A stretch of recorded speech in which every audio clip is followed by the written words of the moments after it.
한국의 미스테리 500년 된 신비한 우물. 어느 나라나 마찬가지겠지만 우리나라에도 나라의 구군을 알려주거나 막아준다는 전설이 많다. 그 일례로 큰 일이 닥칠 때마다 땀을 흘려 중대한 사건을 미리 알린다고 전해지는 사명대사의 밀양표충비가 있는데, 이 밀양표충비는 임진왜란 당시 승병장이었으며 종전 이후 일본에 건너가 포로로 끌려간 조선인들을 환국시킨 사명당 송은대사 유정의 충절을 기리기 위한 비석이다. 일명 사명대사비라고 불리기도 한다. 또한 강원도 삼척시 정상동 육향산에 있어 동쪽의 피해를 막아주고 재앙을 물리쳐 퇴조비라고도 불리우는 허묵선생의 척주동해비 등이 있는데, 이처럼 우리나라에는 유독 미래를 예언하거나 나쁜 애군을 막고 물리쳐주는 비석 또는 신비한 문화유적이 생각보다 많다. 오늘 소개해드릴 신비로운 미스테리 중 하나인 500년이나 된 신비한 우물을 소개해드리겠다. 이 우물은 현재 약 50여 가구가 모여 사는 작은 마을, 충북 증평군 사곡리 사척마을에서 마을 주민들이 공동으로 사용하는 우물이다. 버드나무 틀을 설치하고 그 위에 돌을 쌓아 올린 500년 전의 조선시대 우물 모습을 오늘날에도 그대로 유지한 이 우물은 1456년 조선 세조 때 만들어진 것으로 알려져 있다. 그러나 이 우물에는 믿기지 않을 만큼 신비로운 전설이 하나 내려온다. 이 놀라운 우물은 낮은 구릉 지역 산자락의 북향으로 자리한 사척마을의 한가운데에 위치해 있다. 이 우물은 오랜 기간 마을의 공동 우물로 사용되어 왔으며 2008년 충청북도의 기념물 제143호로 지정될 정도로 그 역사와 가치가 뛰어난 지역의 상징이기도 하다. 아름드리 굽은 버드나무, 네 토막으로 육각형의 틀을 설치하고 그 위에 석축을 쌓아 올려 제작된 이 우물은 독특한 점으로는 일반 우물의 1.5배나 될 정도로 그 크기가 장대한 것이 특징이다. 마을 주민의 증언에 따르면 조선시대 때부터 원형을 유지한 이 우물은 곁에 있는 큼직한 버드나무까지도 무르지만 썩지 않은 것이 조선시대 때부터 쭉 이어져 온 것이라고 한다. 흥미로운 점은 가뭄이나 장마철에도 그 수심 3m가량을 꾸준히 유지하며 여름에는 차갑고 겨울에는 비교적 따뜻한 수온을 유지하며 마치 마을 사람들의 삶을 보살피듯 적절한 물의 양과 물의 온도를 지속적으로 유지한다는 점이다. 하지만 여기까지는 여느 우물보다 조금 신비롭기는 하나 그렇다고 딱히 이상하다 할 만큼까지는 아니다. 그런데 이 마을에서는 1년에 2번 정월 대보름과 7월 칠석을 전후해 우물을 깨끗하게 청소하고 정성껏 제를 올린다고 전해진다. 마을 사람들이 함께 모여 마을과 나라의 평안을 기원하는 것이다. 그저 평범해 보이는 마을 사람들이 공용으로 사용하는 우물에서 왜 1년에 2번씩이나 이렇게 정성스러운 제사를 드리는 것일까? 이들에게는 오래전부터 전해 내려오는 전설 때문이라고 한다. 그것은 이 우물이 3번 넘치게 되는 때에 말세가 찾아온다라는 전설이 있기 때문에 그것을 막기 위하여 제사를 지내는 것이라고 한다. 우물이 넘친다고 말세가 온다는 말은 쉽게 믿을 수 없는 말이겠지만 마을 사람들은 이 우물에 깃든 전설을 그대로 믿기 때문에 매번 2차례 제사를 지낸다고 하니 그저 신기하고 놀라운 뿐이다. 행여 우물이 넘친다고 마을이 홍수에 잠기는 것도 아닐 테지만 홍수보다 더 무서운 말세가 찾아온다는 것을 확신하고 있다고 한다. 이 전설을 소개하도록 하겠다. 이 이야기의 시작은 조선 초기 7대 왕인 세조 당시 수양대군이 조카였던 단종을 몰아낸 세조찬이가 일어난 다음해인 1456년, 조선은 온 나라가 가뭄으로 몸살을 앓고 있었다. 이때 한 스님이 지금의 충북 사곡리 마을을 지나다 심한 갈증으로 길을 이어갈 수 없자 마을에 들려 한 여인에게 물을 한 잔 부탁하게 되었다고 한다. 그러자 여인은 마침 길어다 놓은 물이 다 떨어진 상황이라고 스님에게 상황을 설명하고는 직접 물동이를 이고 물을 길어오겠다며 집을 나선다. 그렇게 여인이 나간 후 스님은 대청 마루에 앉아 한숨을 돌리고 있었지만 물을 기르러 간 여인이 한참이 지나도 돌아오지 않았다고 한다. 스님은 다소 의아해하였으나 먼 길을 걸어오느라 지치기도 하였고 잠시 휴식을 취할 겸 대청마루에 계속 앉아 있었으나 몇 시간이 지나도록 여인은 돌아오지 않았다. 그래도 스님은 사연이 궁금하고 호기심도 나서 집을 지키며 기다렸다고 한다. 마침내 해가 질 무렵이 되어서야 여인이 땀을 뻘뻘 흘리며 무거운 물동이를 이고 집으로 돌아왔고 여인은 스님에게 서둘러 물 한 잔을 전할 수 있었다고 한다.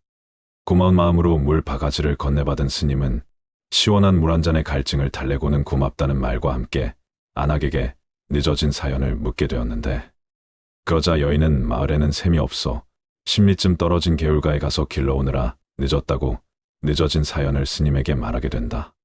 가뭄 때문에 마을 근처의 물은 모두 말라버렸기 때문에 자신을 위해 10이나 되는 먼 길을 무거운 물동이를 이고 다녀온 여인의 마음에 감동한 스님은 그냥 길을 나설 수가 없었고 여인의 고마움에 답례를 하고자 마당 이곳저곳을 자신의 지팡이로 두들겨 보았다.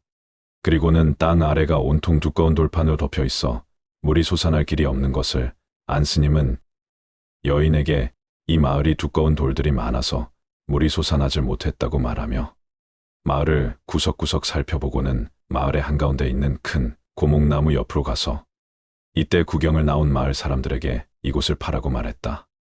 이곳을 파라는 스님의 말을 듣고도 마을 사람들은 쉽사리 움직일 수 없었는데 그곳은 큰 바위가 바닥부터 솟은 돌로 된 땅이었기 때문이다.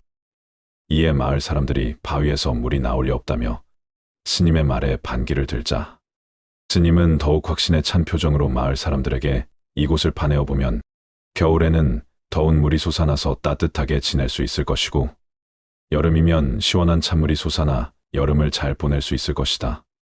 뿐만 아니라 앞으로 아무리 큰 가뭄이 와도 이곳에 물은 마르지 않을 것이며 굳은 장마철에도 이곳의 물은 넘치지 않아 마을에 해를 입히지 않을 것이라는 스님의 말에 보통 스님은 아니라는 강한 확신이 느껴진 마을 사람들은 스님을 믿고 돌바닥으로 이루어진 마을 한복판을 파내려 가기 시작했다.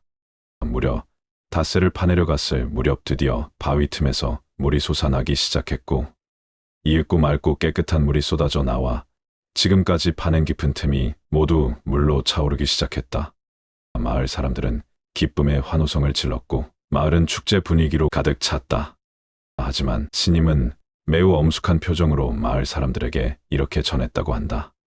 앞으로 이 우물은 가뭄이나 홍수에도 마르거나 넘치지 않을 것이다. 그러나 만약 이 우물에 물이 넘치는 날에는 나라에 큰 환란이 있을 것이다.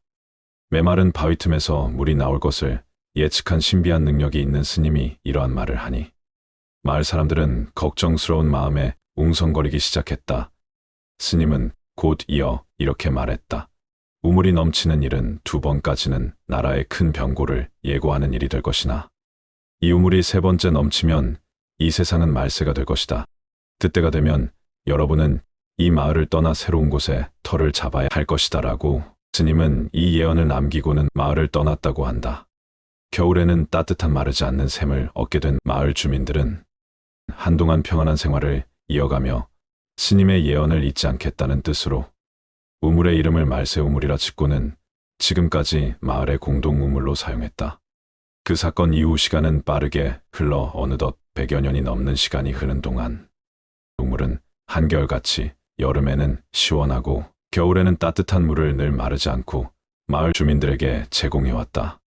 그런데 어느 날 우물에 물이 가득 차 콸콸 넘쳐버린 것이었다.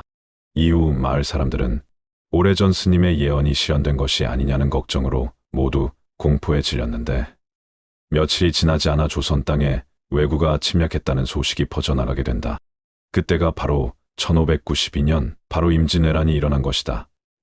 스님의 예언대로 나라에 큰 환란이 일어나자 마을 사람들은 말세우물을 늘 지켜보아야 한다고 이야기했고 그 후로 한동안 평화로웠지만 이 우물은 다시 한번 차고 넘치는 사건이 벌어진다. 이로부터 다시 300년의 시간이 흐르던 1910년 정월 중순에 2번째로 우물이 넘치는 일이 벌어졌다. 그것은 바로 경술국시. 1910년 8월에 대한민국은 조선식 민지로 일본에게 국가로서의 주권을 빼앗기게 되며 다시금 나라는 큰 환난의 시기를 겪게 된다. 이에 마을 사람들은 마지막 말세가 찾아온다는 3번째로 우물에 물이 넘치지 않을까 늘 노심초사하면서 지독한 가뭄에도 마르지 않고 홍수에도 넘치지 않으며 겨울에는 따뜻한 물과 여름에는 시원한 냉수를 제공해주는 우물을 신성시하게 됐다고 한다. 심지어 우물에 어린아이가 빠지는 일도 있었지만 신기하게도 아이는 가라앉지 않고 둥둥 떠올라 다치지 않고 목숨을 건질 수 있었다고 전해진다. 1947년에는 우물 하단에 석줄이 깨져서 보수공사 차원에서 우물의 형상을 훼손하는 일이 발생했는데 이때 마을에 기이한 일이 발생했다고 한다.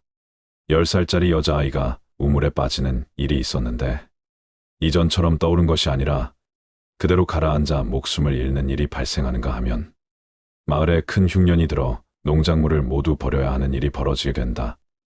이에 마을 사람들은 우물이 화를 불러온 것이라고 생각해 무당을 불러 제를 올리고 집집마다 초를 켜고 기도를 올려 우물에게 용서를 구했다고 한다. 이후 지금까지도 1년에 2번씩 정월 대보름과 7월 칠석전 우물을 청소하고 제를 올리며 우물을 신성시하는 전통을 이어오고 있다고 한다. 1950년 6월 24일 우물에 물이 가득 차올라 넘칠 뻔했으나 넘치지는 않았다는 마을 주민의 증언대로 6.25 한국전쟁까지 예언한 우물의 예언은 이제 단 한 번 남았다고 전해진다. 마을의 우물이 마지막으로 한 번 더 넘치는 그날, 정말로 말세는 우리에게 찾아오게 되는 것일까? 이렇게 500년 전부터 전설처럼 내려오는 신비한 우물에 관한 미스테리를 소개해드렸다. 여러분의 귀중한 시간을 내어 영상을 시청해 주셔서 매번 늘 감사하다. 다음에도 좀 더 흥미로운 이야기로 준비하도록 하겠다.